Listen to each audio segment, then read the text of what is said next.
Hello students, good morning to all of you. आज हम लोग बात करने वाले हैं एमएस पावर पॉइंट के कुछ और फीचर्स पर। तो शुरू करते हैं। ये आपको एक पिक्चर दिख रही है। यहाँ पर इसमें दो पार्ट हैं, एक रिबन का पार्ट है और एक आपका मेन्यू बार का पार्ट है। तो फर्स्ट में जिसमें हम टैब्स देख रहे हैं, this is the part of menu bar. उसके बाद कमांड ग्रुप आपको दिख रहा होगा। ये जो आपको बॉक्स में दिख रहा है, इसे हम ग्रुप या कमांड ग्रुप कहते हैं। यहाँ पे बहुत सारे कमांड्स होते हैं।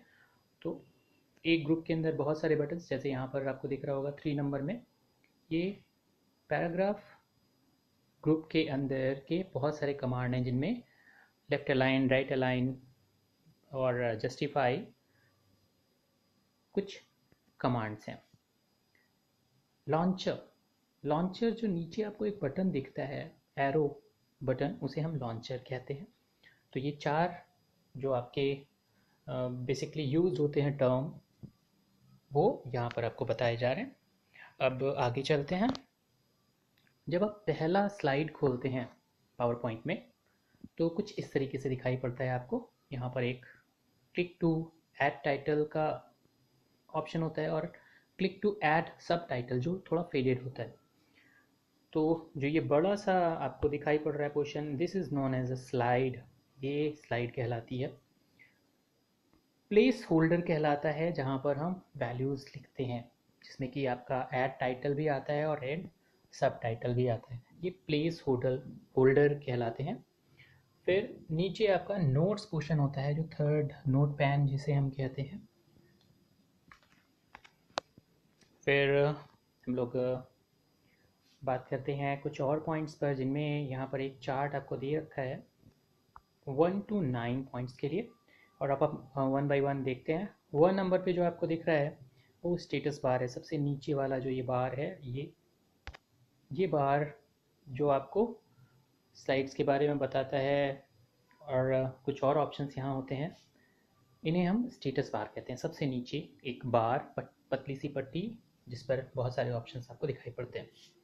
आउटलाइन टैब और स्लाइड टैब, ये दोनों आपको पहले भी मैंने बताया है। ये स्टार्टिंग वाला पोर्शन जो होता है वो स्लाइड होता है, जिसमें आपको स्लाइड दिखती है यहाँ। और आउटलाइन टैब में आपको स्लाइड बहुत छोटी होकर, यहाँ पर जैसे आपको दिख रहा है, ये बहुत छोटी छोटी यहाँ पर नंबर की फॉर्म में स्लाइड्स दिखाई पड़ती हैं, उसे हम स्लाइड आउटलाइन टैब कहते हैं। ऐसे ही आपको व्यू बटन यहाँ पर 4 नंबर पे दिख रहा होगा। व्यू बटन यहाँ पर ये 3 व्यूज़ जो हैं आपके, जिनमें स्लाइड व्यू, आउटलाइन व्यू और तीसरा व्यूज़ आपको दिखाई पड़ेगा। जूम बटन, ये जो इसके साइड में ऑप्शंस है, ये जूम बटन कहलाता है। इससे आप स्लाइड की साइज़ को बढ़ा कर सकते हैं। उसमें आपको विजिबिलिटी जो है वो बढ़ जाती है, बड़े से फॉन्ट दिखाई पड़ेंगे। जूमिंग ऑप्शन आपको मिल जाएगा। Vertical and horizontal split bar, split bar का मतलब होता है कि आप अपने विंडो को कितने पोर्शन में डिवाइड कर रहे हो। तो हम अगर ध्यान से देखें तो यहाँ पर आपको 3 पार्ट्स में यहाँ दिखाई पड़ेगा। ये विंडो एक जो यहाँ पर आपको कटी हुई दिखाई पड़ेगी, सेपरेट हो रही है, जो वर्टिकल बार कहलाएगा 6 नंबर पर। और एक यहाँ पर नीचे आपको दिख रहा होगा नोट पैन से ऊपर की ओर, ये भी स्प्लिट हो रही है, जिसमें क्लिक टू ऐड नोट्स लिखा है, उसके ऊपर देखिएगा और उसके नीचे की ओर। तो ये एक्चुअल में नोट पैड को एक पोर्शन में डिवाइड किया गया है। ऊपर वाले पोर्शंस को स्लाइड पैन कहते हैं, और लेफ्ट हैंड वाले पोर्शन को, जो वर्टिकल लाइन आपके बार से स्प्लिट किया गया है, उसे हम आउटलाइन टैब और स्लाइड टैब्स के शो के लिए दिखाते हैं। फिर 7, 8, 9 नंबर्स आते हैं आपके, जो कि मिनिमाइज बटन, क्लोज बटन और मैक्सिमाइज बटन है। क्रिएट अ टाइटल स्लाइड, कैसे स्लाइड में क्रिएट करेंगे? तो सबसे पहले तो आपका जो स्लाइड होता है वो ऐसा ही दिखता है, जैसा यहाँ दिख रहा है। अब अगर आप कुछ वहाँ लिखते हैं, सपोज हम यहाँ पर लिखने वाले हैं college scholarship and financial aid, ये किस में लिख रहे हैं हम? टाइटल बार में। तो टाइटल टाइटल जो आपका ऑप्शंस है वहाँ पर लिख रहे हैं। और सब टाइटल्स में आपका जो क्वेश्चन है, paying for college, paying for college लिख रहे हैं। अब जैसे ही आप लिख लेंगे तो ये कुछ इस तरीके से दिखाई पड़ेगा आपको। पहले आपको एक बॉक्स के अंदर दिखाई पड़ रहा था टाइटल चूज़ करने के लिए और सब टाइटल चूज़ करने के लिए, लेकिन जब आप क्लिक करके उस पर लिख देंगे और ओके करेंगे तो ये पोर्शन जो बार था वो हटकर इस तरीके से आपको दिखाई पड़ने लगेगा। स्लाइड आपकी ऐसे नज़र आएगी। क्रिएट अ न्यू स्लाइड्स, अगर आप नई स्लाइड क्रिएट करना चाहते हैं तो क्या करेंगे? होम टैब पर जाएंगे और होम टैब में आपको न्यू स्लाइड का बटन मिल जाएगा। इसके नीचे आपको एक एरो दिख रहा होगा ट्रायंगुलर, तो यहाँ पर एक तो आप न्यू स्लाइड पर क्लिक करके डायरेक्टली स्लाइड कर सकते हैं। Control M shortcut keys use कर सकते हैं जिससे कि नई स्लाइड आ जाएगी, या फिर आप उसके नीचे वाले एरो पर, जहाँ ये एरो है आपको, वहाँ पर आप जब बटन क्लिक करेंगे तो ये बॉक्स आपका खुल जाएगा। और ये बॉक्स जो है उसके अंदर आपको बहुत सारे layout, there are number of layouts जो आप उसमें से चूज़ करना चाहें। जैसे ये बाय डिफ़ॉल्ट आपका पहला वाला है जिसमें आपका टाइटल और सब टाइटल होता है। ऐसे ही दूसरा ऑप्शन है, ऐसे ही दो बॉक्स के लिए कॉमन, दो कॉलम्स में डिवाइड करना कंपेयर करने के लिए, और फिर टाइटल ओनली एम्प्टी ब्लॉक आपका बॉक्स दिखाई पड़ेगा जिसमें कि केवल आप पिक्चर्स लगा सकते हैं, दूसरी चीज़ें। और ये इतने तरीके के आपको ऑप्शंस मिलेंगे। फिर बात करते हैं अगर एनिमेशन आपको ऐड करना है। एनिमेशन ऐड करने के लिए क्या होता है कि आपका इफ़ेक्ट कैसा दिखाई पड़े। तो सबसे पहली बात है, आपके पास सपोज करिए यहाँ 4 स्लाइड हैं और हम सेकेंड स्लाइड में एनिमेशन यूज़ करना चाह रहे हैं, तो ये कुछ ऑप्शंस हैं हमारे पास जो हम लिख रहे हैं वहाँ पर। और इफ़ेक्ट कैसे करेंगे, तो सबसे पहले तो एनिमेशन टैब पर जाएंगे। एनिमेशन टैब में फिर हम कस्टम ऑप्शंस पर जाएंगे, तो ये आपकी इधर की विंडो आपकी पेन खुल जाएगा जिसमें कस्टमाइज एनिमेशंस लिखा हुआ है, और फिर कई सारे ऑप्शंस आएंगे आपके। और ये ऑप्शंस आपको यहाँ पर दिखाई पड़ रहे होंगे। सबसे पहले हमने एनिमेशन किया, एनिमेशन टैब पर गए, एनिमेशन बटन को क्लिक किया और फिर ऐड इफेक्ट जब आप करेंगे तो वहाँ पर आपको ऐड करने के लिए कैसा दिखाई पड़े, अपीयरेंस कैसा हो, ये आपको मिलेगा।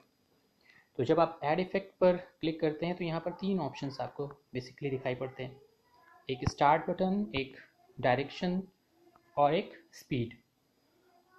अगर आप ऐड इफेक्ट पर स्टार्ट पर क्लिक करते हैं तो वहाँ भी कई ऑप्शंस आपको माउस क्लिक का दिखाई पड़ेगा, आफ्टर प्रीव्यू दिखाई पड़ेगा। तो अगर आप ये चूज़ कर रहे हैं, सपोज करिए जो आपका डायरेक्शन है फ्रॉम बॉटम, बॉटम से ऊपर की ओर आपका जो भी टेक्स्ट लिखा होगा वो नीचे से ऊपर आते हुए दिखाई पड़ेगा। और स्पीड जो होगी वो मीडियम है आपकी, स्लो करना चाहें तो धीरे धीरे आता हुआ दिखाई पड़ेगा, मीडियम में नॉर्मल स्पीड आप कह सकते हो, और फास्ट स्पीड तेज़ी से भी इसमें हम सिलेक्शंस कर सकते हैं स्पीड का। तो ये आपको सपोज करिए यहाँ पर आफ्टर प्रीव्यू उन्होंने दिया हुआ है। आफ्टर प्रीव्यू के बाद में क्या है, आपके पास एक नीचे ऑप्शंस और आएगा जो आप अप्लाई करोगे, जिस टेक्स्ट पर आप अप्लाई करोगे। मान लिया यहाँ पर हमने अप्लाई किया हुआ है अप्लाई फॉर फाइनेंशियल वाले ऑप्शंस पर, वो हेडिंग पर, तो ये इसके ऊपर आएगा। और यहाँ पर जैसे ही आप क्लिक करोगे आपको एरो दिखाई पड़ेगा, अदरवाइज आप राइट क्लिक करोगे इस ऑप्शंस पर जहाँ पर हेडिंग होगी आपकी, और यहाँ पर ये कई सारे ऑप्शंस आएंगे जिसमें start on click, start with preview, previous and after previous, और effect options, timing options, show advance timing, timeline and remove options आएंगे। इनके थ्रू आप इनको अप्लाई कर सकते हैं, इसकी टाइमिंग सेट कर सकते हैं। तो टाइमिंग सेट करने के लिए क्या है, अगर मान लिया आपने टाइमिंग पे क्लिक कर दिया तो यहाँ पर आएगा कितनी देर में आए।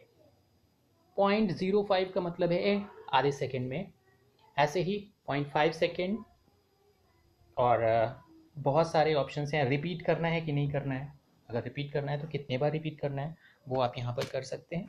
और जैसे ही आप ये सेटिंग कर लेंगे वो ओके बटन दबाने पर ये सेटिंग उस पर इम्प्लीमेंट हो जाएगी।